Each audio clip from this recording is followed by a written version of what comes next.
Всем привет! На связи трейдер. Сегодня мы с вами разберем такой интересный индикатор под названием стохастик. Первое. Мы должны его установить на наш экран.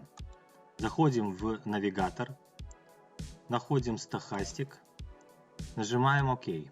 Он у нас появился в нижней части экрана. Второе. Мы должны сделать и выбрать ему период. Период выбираем 6. Уровни 20, 80 оставляем. Нажимаем на ОК. Третий этап.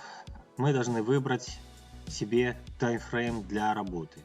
Я выбираю М15. Четвертый вариант. Четвертый мы устанавливаем время нашей работы. Это в 9:00. Выставляем 9:00 до 18:00. До 19, 18, давайте до 19:00. Это наш промежуток, в который мы будем работать. Значит, пятый шаг – это определение точки входа. Значит, работает индикатор стохастик. Принцип его, когда он заходит в зону перепроданности и перекупленности. В перепроданности, когда ниже 20 уровень, перекупленности выше 80.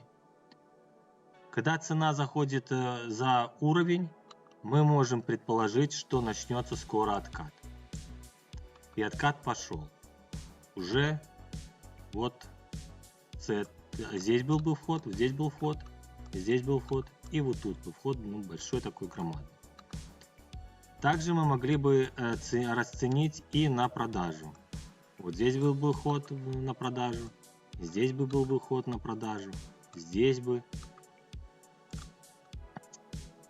Это вот основные точки входа.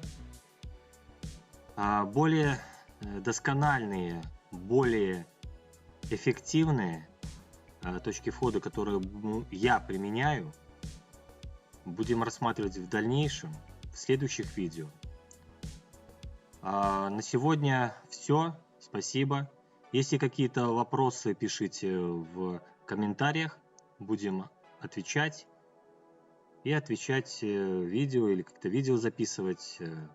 Большое спасибо. До свидания.